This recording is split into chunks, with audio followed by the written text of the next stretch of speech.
In this video, I'll show you our mobile responsive style with Elementor and Gutenberg. So let's start with Elementor. Let's click our filter, and in content, our last option is mobile responsive style. There is 4 kind of style: style 1, style 2, style 3 and style 4. I will show you one by one as style 1 is chosen. So that's how the style 1 show in our mobile phone. You can use our filter in mobile phone also. It's responsive. Now let's move to the style 2. Click publish and here's mobile view. Reload the page and here is the style 2. The filter is coming above. You can also minimize them and do filter. So let's move to the next style, style 3. Click publish, reload the page, and here's the filter. If you click here, filter will appear like this, and you can close the filter from here. And our last filter option is style 4.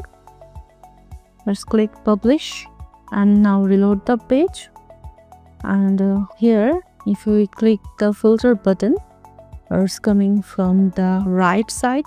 So that's all our mobile responsive style.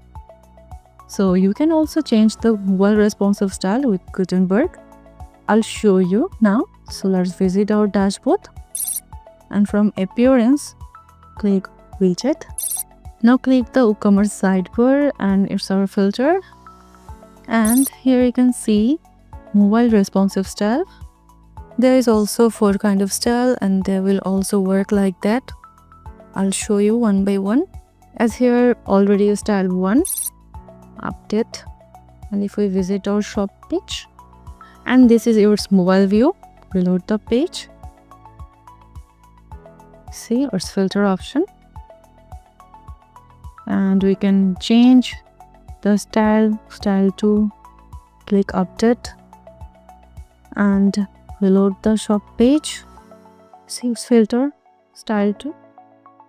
Here style 3 and 4 are similar as we have shown in you at Elementor, so they all work same.